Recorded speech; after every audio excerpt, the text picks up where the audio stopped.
Hi, I'm Yonit Levy of Channel 12 in Tel Aviv. And I'm Jonathan Friedland of The Guardian in London. And we are Unholy, from Keshe Podcast, Two Jews on the News. Hi, Jonathan. Well, hello, Yonit. I'm finding even the idea of this very challenging because, as you know, you've probably been reading that small talk has become a new mountain for people to climb post-pandemic. People don't know how to do it anymore. Apparently, we've forgotten.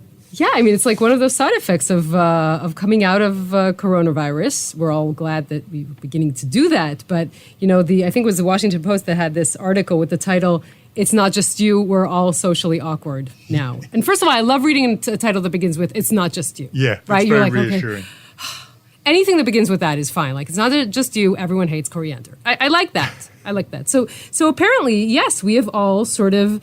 we don't know how to have a casual conversation anymore. How far away do you need to stand from someone? How long the conversation is? You know, what is appropriate or inappropriate? You know, we've been sitting around in our pajamas, and now we kind of have to go back to brush our teeth. It's a strange world. Yeah, no, there. I think it is true. And the big topic of conversation has been, obviously, are you vaccinated? When are you going to get vaccinated? Oh, I heard that so-and-so gets vaccinated quicker than the...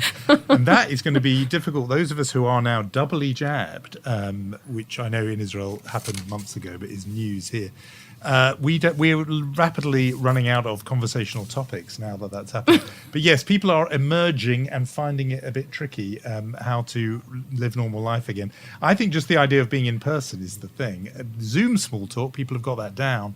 I think, as you say, the in-person thing is going to be the difficulty, down to things like posture, elbow touching, all of that. There are multiple layers of awkwardness.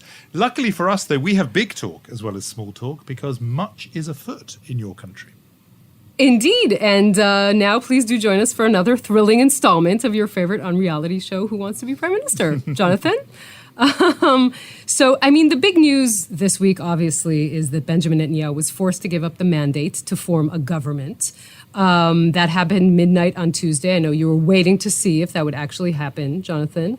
And yet Yair Lapid got tagged. So that is the big news. By the way, Reuven Rivlin, the president, we talked about last time how he gave Netanyahu the mandate with the gritted teeth. You talked about that 4 weeks ago.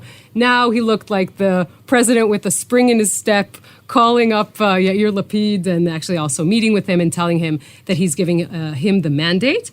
We have to say that at the point we are in, Naftali Bennett and Yair Lapid are closer to the premiership than anyone was in the last 12 years, and they're actually closer than the man sitting in the prime minister's office is at this point. I think that's a really good way of putting it, that they're just getting closer, because a lot of people are tempted, when I say people, I mean journalists, different category, and they are just itching to say, you know, it's over, the Netanyahu period is drawing to a close, it's going to... And actually, I think the way you put it is better. It internalizes the, the once bitten, twice shy feeling that journalists should have, which is you never, ever write it off until it's, this show is not over. This unreality show, as you put it, is not over till it's over. And so we don't know. But yeah, they're inching closer than has ever been the case before. And no one has even got within the kind of perimeter of the building. And now they are knocking on the door. For by sure. the sound of things. One of them is at the door, the other is at the window. But yeah, the general feeling. And that, in a way, is the bit that interests me because, colleagues here and the odd sort of broadcast has been asking me as somebody who sort of follows Israel to sort of to talk about this and explain this question. And I realized that I wanted to hear your explanation of it because it does defy obvious rational logic, which is the mandate, as you say, has been handed by the president to Yair Lapid as the guy, apart from Netanyahu, with the largest number of seats. And yet, and we're going to talk about it, he's not the one that people are saying is actually getting closest to that prime ministerial chair. It's someone else who won many fewer seats. And, I think people who follow Israel a lot are tempted to go, yeah, of course, that's just, what else do you expect? But outside people want some logic. So give us an explanation why, if there's two people there, it's the one with fewer seats who's inching towards the prime ministerial chair. I would love to explain, but for that you would have to relinquish anything you ever studied about math. Would you do that for me? Yeah, it's not much for me to let go of, actually, so I don't mind doing that. But you probably still need an explanation why 6 doesn't equal 6 and why 6 is in some cases more than 17. So that is what we're talking about, Israeli math. So let's kind of explain why this is the logic. There are two camps. We talk about this all the time. There's the anti-Bibi bloc. There's the Bibi bloc. To break the deadlock, which exists in Israeli politics for the past 2 years, you have to do something dramatic. Now, what the anti-Bibi bloc is trying to do is to break away Naftali Bennett from the natural habitat he is in, which is the Bibi bloc, meaning his ideology is much more closer to that bloc. He dislikes Netanyahu in the same way that many of the anti-bloc people do. So they have to lure him. He is the big prize of the anti-Bibi bloc. And to do that, to essentially make Naftali Bennett into, quote-unquote, a defector, you have to give him the biggest prize on the table. And the biggest prize is to become prime minister. Now, my dear English friend, I will also remind you of what you learned in your Shakespeare lessons, which is this. The only man who can be the new king is the person who has the power to slay the former king. And the only person in that arena who can do that is Naftali Bennett. I, of course, mean slay him politically, not any other Shakespearean meaning. I hope that was an explanation that makes some sense. But in that regard, that is why, essentially, Lapid, who won almost 3 times as many of the seats Naftali Bennett has, is not as powerful as Bennett is. And anyone else on that table in the anti-Bibi bloc, Gidon Saar, who won 6 seats, and Lieberman, who won 7, again, less powerful than Bennett, who today, at this point we are in, has 6 seats. That is why 6 doesn't equal 6. So within that, let's just talk about these two people. I mean, on the show, often we've talked about Yair Lapid, and I've slightly laughingly mentioned my problem with trying to respect someone who does the same job I do. And, you know, the newspaper columnist turned politician, we've got one of those in number 10 Downing Street. That should be a little bit of a health warning, although, you know, politically it's got to be said he's doing well.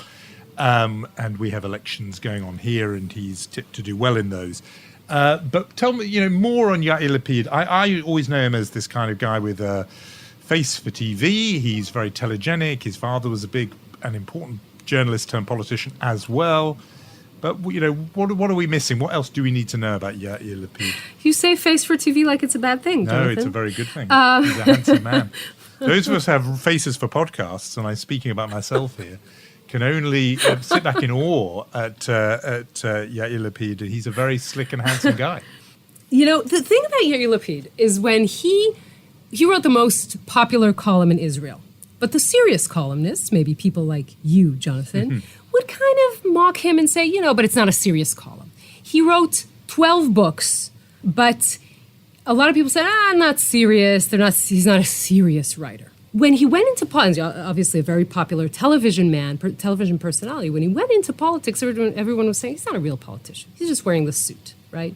And what you see a decade after he exploded on the political scene, by the way, the exact same year that Naftali Bennett did, you see a serious politician that is, he's making a lot of the right assessments here.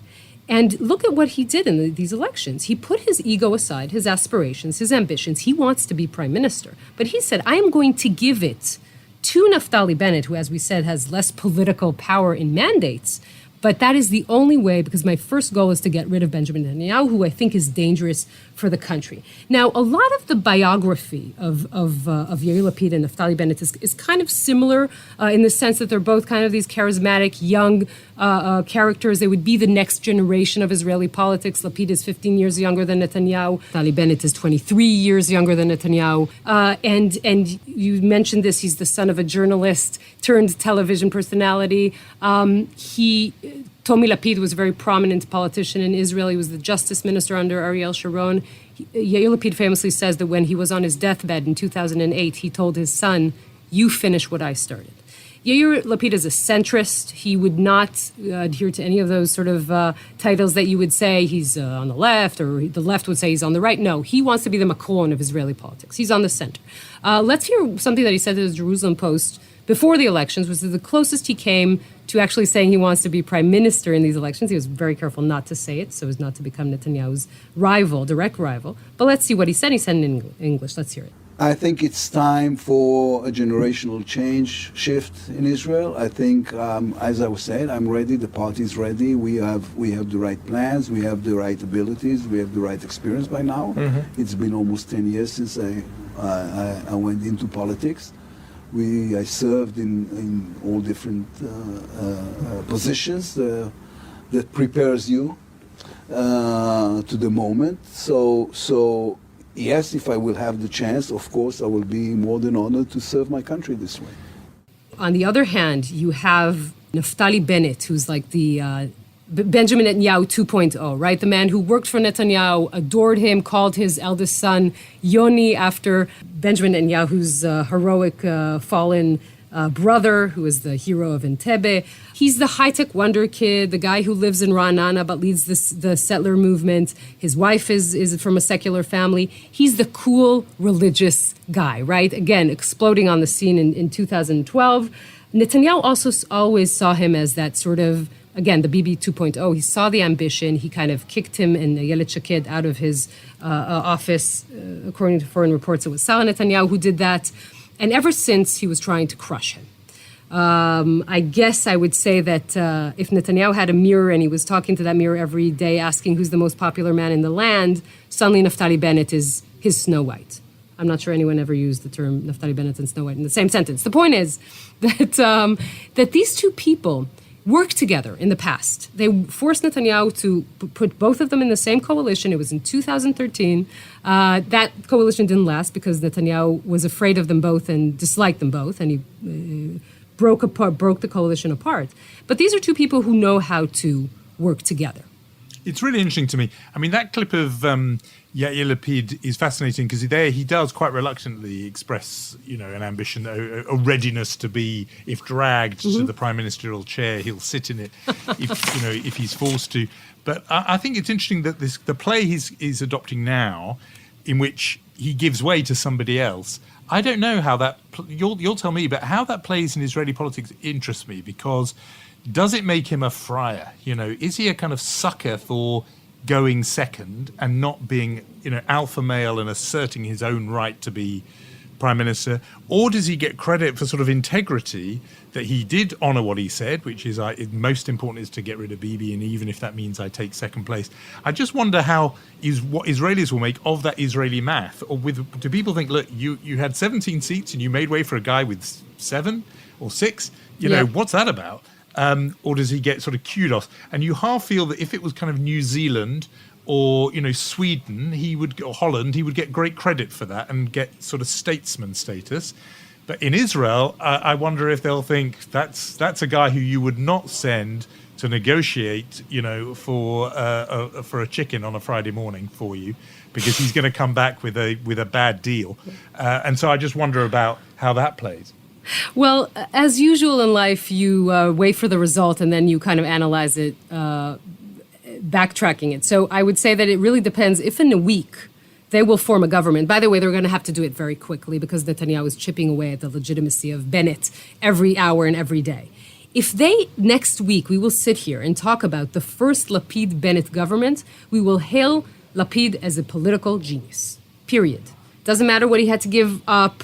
In 2 years, according to this rotation agreement that they are working on as we speak, he will become prime minister. Because somewhere along the line, he realized that doing it in a simple way will be a problem for him because of demography, because he is the elite, he's a journalist, he's from Tel Aviv, he was a television personality. It would take more time for him to do it that way, and maybe will never happen. Whereas doing it over on the coattails of Naftali Bennett will happen. So that is the simple answer. And moreover, look, he gave up twice. Once he moved aside for Benny Gantz, right, when Benny Gantz became the hero of the center-left, and we all know how that ended, with political novice Benny Gantz going into Netanyahu's coalition. I think he paid a price after that. But being the one person who stayed out of Netanyahu's coalition, when even the Labour Party went in, gave him a lot of clout. Yeah, I think it's... the old rule book, which was that, you only have one shot and you've got to make it count and history moves on. That never really applied much to Israel, where, they say about America that no one has a second act. Scott Fitzgerald said that. And it was actually always, I thought, wrong about America. But it's definitely wrong about Israel, where people have a third, fourth, fifth and sixth act. And you have someone like Ariel Sharon coming back at the end of a kind of 60-year career to be prime minister. And that's true in Israel. Longevity is a real thing about the Israeli career. And so maybe the fact that he will have passed it up twice. You know, you think of Joe Biden, who's sought the presidency twice going back to the 80s, and does eventually make it. And maybe Israel is like that. And so Lapid will eventually, in this very roundabout way, get there. But look, Naftali Bennett himself, did we hear the bit of Naftali Bennett? We probably should. We should. We should probably hear him, partly just because it's interesting about what he says about himself and how he sees himself. You know, that he's aware that he's known as the high-tech guy, but he wants to sort of say he's almost, yes, he's the businessman who can, set Israel straight, but almost more than that. I'm an entrepreneur and a leader. And what Israel needs today is not more dirty tricks. We've had enough of that. I'm focused on one thing, getting Israel out of this chaos. Israel is not managed. There's no competent management of this country. If it were a company, the CEO would be fired. And it's time to fire the CEO and bring in a new CEO, a new leader. Say thank you to Netanyahu, which I do appreciate his contribution. He's not going to be able to unite the country. He's not going to be able, he doesn't have the ability these days to reinvigorate Israel, and that's what we need. This was before the election, by the way, and Naftali Bennett is like the perfect embodiment of be careful what you wish for. He always wanted to be the first religious prime minister of Israel. He didn't want it this way. He wanted to be the head of a right-wing government, and he's going to have to decide if he wants to seize the opportunity now with the risk of upsetting his base or waiting for a better opportunity. I'm jumping ahead massively in my mind, because the big question to me is, if they manage to put this together, what do they agree on the morning after? You know, a coalition that includes Meretz on the left, with, you know, our friend the Islamist dentist Mansour Abbas on the other end. How does this coalition, and then with Naftali Bennett, we haven't mentioned, you know, the entrepreneur, but also a former settlers leader, what they do on day one or day two after the celebration of getting Bibi out. Who knows? Listen, we should talk about the event that happened just hours after you and I had recorded Unholy last week, and that really hovered over the weekend and the days since, and it's what people in Israel and what people outside Israel have been thinking about and reflecting on a lot, and that is this horrific stampede and crush at Mount Meron, where ultra-Orthodox religious Jews were gathering for Lag BaOmer, and they've often gathered in that place. And just terrible scenes of, fathers who had gone up there with young children, with their sons, and one coming back and one not. And I think the death toll standing at 45. It's an event that went around the world. People were reporting on it who, were far from it. But just tell me a bit, I mean, the sense of national mourning. I think it is the biggest civil disaster. We've had those in this country, and there is a very deep heaviness kind of descends on the country in the days after one of those. The people who've watched The Crown, just to pick off the top of my head, the Aberfan disaster in the 1960s in Wales, where a Welsh village just fell under the coal that was in basically a slag heap that fell on the town and suffocated the people there. And that's still remembered, decades and decades on, especially when children are involved.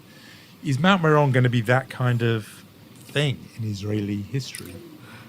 I'm sure it will be. I mean, you mentioned just the terrible tragedy and the fact that Israel commemorated a day of mourning after this happened. Funerals one after the other, and a 4-year-old boy saying Kaddish over his father, a father saying Kaddish over his son. Many young men and boys perished, the youngest being 9 years old.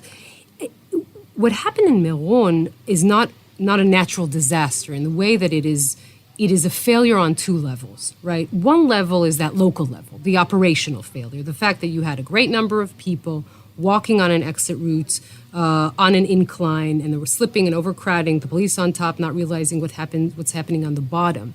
And there's this, you asked about the national mood, there's this mood in which you say Israel is this high-tech startup nation with the vaccines rollout and all that, and we can't build just that, that walkway that people can go into an event and go back home and return safely. That is like a feeling that you kind of have. And you have to mention that the failure is not only on that level, right? The failure is the second tier is the fact that there was no proper control of that site. That is something that a lot of Israelis have been talking about. The state of Israel has sort of accepted the fact that Meron is essentially exterritorial, right? It's controlled by separate Haredi courts or endowments and machers.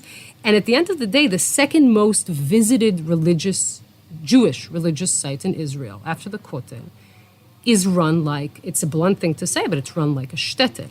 And that is something that a lot of people felt that if that had been fixed, people for years and years said this is dangerous, too many people are coming here. Everyone thought it could happen, but nobody thought it would happen. And you feel that there were so much writing on the wall. There was not a wall. You could have seen this happening. And no one actually said, the state of Israel is going to take responsibility and authority over this site. The other scene it reminded me of was the Hillsborough disaster in England, where Liverpool fans were crushed, 96 of them killed in 1989. And it was about safety at a football ground, and a gate was closed and people moved forward, and it had a very similar echo to that. And it struck me that it had those multiple reports, I think the state controller and others writing reports in Israel, had they been saying that about a football ground, about a stadium for one of Israel's football clubs, and said this is a disaster waiting to happen, accident waiting to happen, I think action would have been taken. As you say, it is this notion of a separate kind of enclave under its own jurisdiction and autonomy. And, early on, several podcasts ago, you and I talked about the coronavirus phenomenon and how, again, Haredi Jews, ultra-Orthodox Jews were gathering in hundreds of thousands. And in some ways, the state felt as if it just couldn't intervene, as if this is a separate autonomy, a separate zone.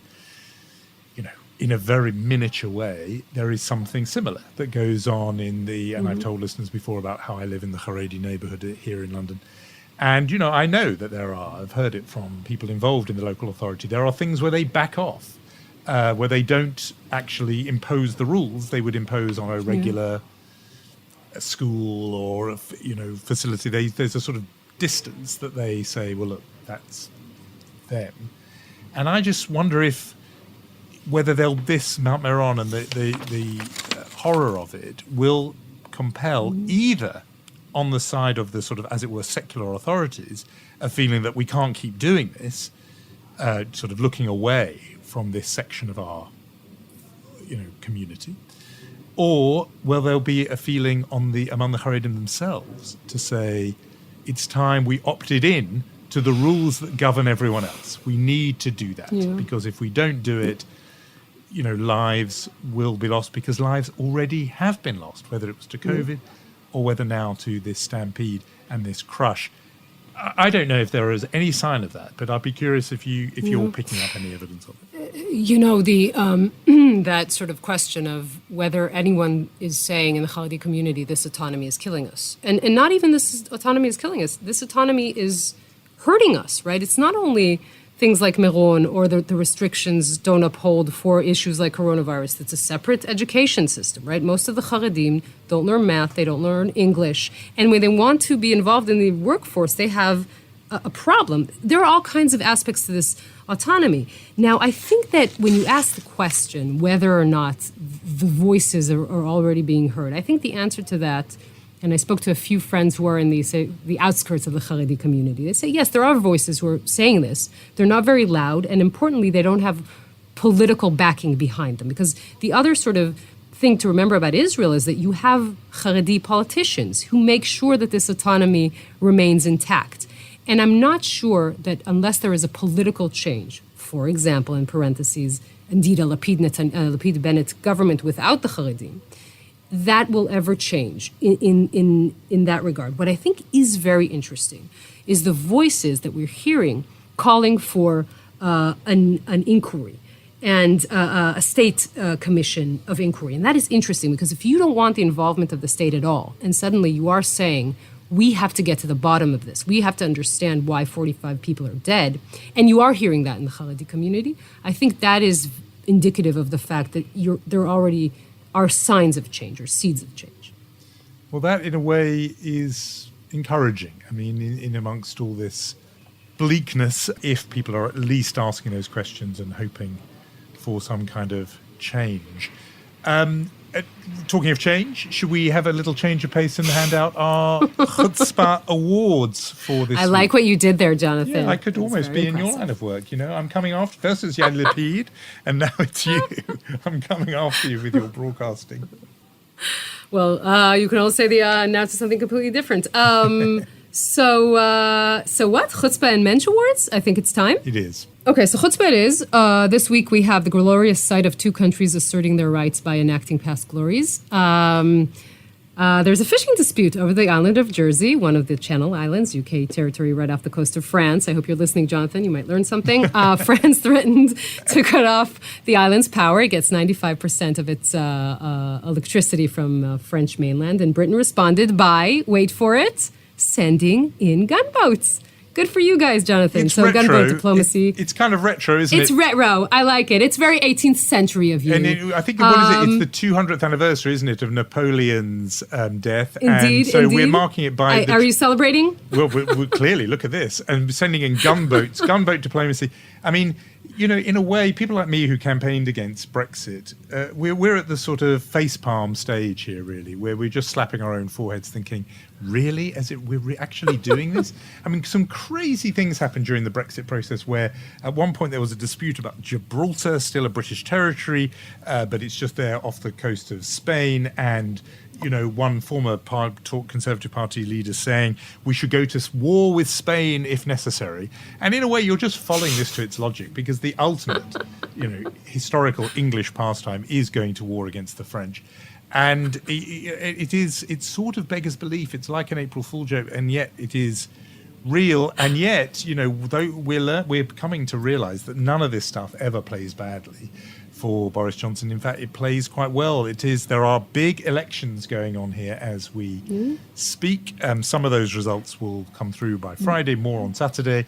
And, you know, rattling the French cage. No British politician ever lost out by doing that. So this is part of that, even though it looks crazy to be doing this. And really By the way, I'm not sure it's so bad for Macron either, this rattling sabers thing. And it's a big deal. It's a symbolic deal. And yes, lots of fishers, because fisherman is too gendered a term. Listen, Yonit, you may learn something.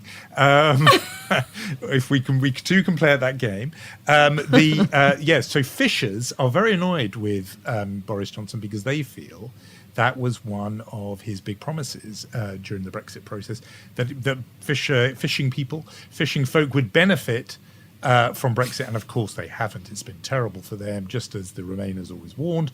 And so this is all part of that. So yes, I think a worthy winner of Chutzpah to send in gunboats to the coast of Jersey and rattling sabers and working with, to threaten the French. Meanwhile, for Mensch, I thought I would put in an early bid for a repeat winner of this award. He's been there before, but I think Joe Biden does deserve credit for siding with the developing world against Big Pharma and coming out in favor of waiving or suspending the intellectual property protections on COVID vaccines. And this is something countries in the developing world who are lagging behind in vaccinating the people have been really demanding, desperate to boost production of the vaccine. And they have been inhibited by intellectual property patent law, essentially. And this decision by President Biden, it's been pushed by India, it's been pushed by South Africa, many others, would relax that. And so this could lead to more vaccines getting into the arms of people in the poorest countries in the world. So good for Joe Biden, I say. I think he's a worthy Mensch for this week. Sure. Another Mensch? Can we talk about others? I think there's always room for one more. Are we giving it to the president just because he's the president? What do we do? I think we can talk about others. Yeah. So I will go to my alma mater, with his television. No, just kidding. We will discuss this an interesting gem we discovered on Netflix. Lior, our executive producer, offered this, actually. It's a French program called Family Business. It's not new. Its third season is coming up soon. It's a story of a Jewish family who runs a butcher shop in Paris, and in an interesting turn of events, leads them to become bona fide drug dealers and growers. It's like the Jewish Breaking Bad, only it's funny. So it's nothing like Breaking Bad, actually. It's a more modern family comedy. Many Jewish jokes, including the grandmother's recipe on how to grow better weed. So it's highly recommended. Really, I obviously have... I think this could make a Mensch award for sure. I have no idea what you even mean when you refer to that, of course, because I have teenage sons listening, and I just cannot possibly imagine what you're talking about there. If we're talking about French TV shows, I must say I'm feeling rather bereft, because this week I watched the last episode of the last season of Le Bureau, which I've mentioned before. You can get it via Amazon Prime. It is absolutely terrific. I mean, it is so good. You think it's just a spy show, but it's a spy show in the way that Le Carré novels are spy novels. You know, it is so much more than that. It lives in that zone, that kind of grey zone of moral ambiguity. The heroes are slightly villains, and the villains are slightly heroic. There's grey in everyone. There's just a fantastic human story with the central character and the central kind of love of his life, but also that love of country and the disappointment people who love their country feel when their country lets them down. And, I think that's something everyone can know about. And so if we're talking TV shows, Le Bureau really, I can't call it Mensch. Is it violent? I mean, because is it very violent? Or no, it's not that violent. There's some, but no, not that much. There's, because I've realized that people who can't stand violence have nothing, like me. You can look away. There's not much that's violent. There's some, but you can look away. There's an Israeli element. There's an Israeli storyline at one point. I don't want to say more than that. So no spoilers, Jonathan. That would always go down well. But listen, before we have concluded our handing out of Mensch awards, I must do one to my own employer, which is the Guardian newspaper passed its 200th birthday this week on May the 5th. May the 5th, 1821 was the very first edition of the Guardian newspaper. We discovered that on the very first front page, in the very small ad at the top right, is an ad for a promotion for a book promoting a vegetarian diet. So the Guardian has always been the Guardian, is what you discover, for 200 years. For 200 years. But no, I mean, of interest perhaps to unholy listeners, I know unholy listeners, some of them will be thinking, the Guardian, I don't celebrate that, because they're always bashing Israel, they'll say. But if you do... What did they write about during all the years that Israel didn't exist? Well, what did they I'm kidding. Well, good that you mention it, because long before Israel existed, there used to be, in the editor's office in The Guardian, a long time ago, on display there was the Eretz Yisrael supplement of The Guardian, called that, by the way, published in 1933. So in other words, long before there was a State of Israel. The Guardian's longtime legendary editor, C.P. Scott, who was the editor when The Guardian marked its 100th birthday, he edited the paper for 57 years. So you and I, Yonit, are media slouches when it comes to this man. He was a massive early Zionist, a big friend of Chaim Weizmann. They had the Manchester connection in common.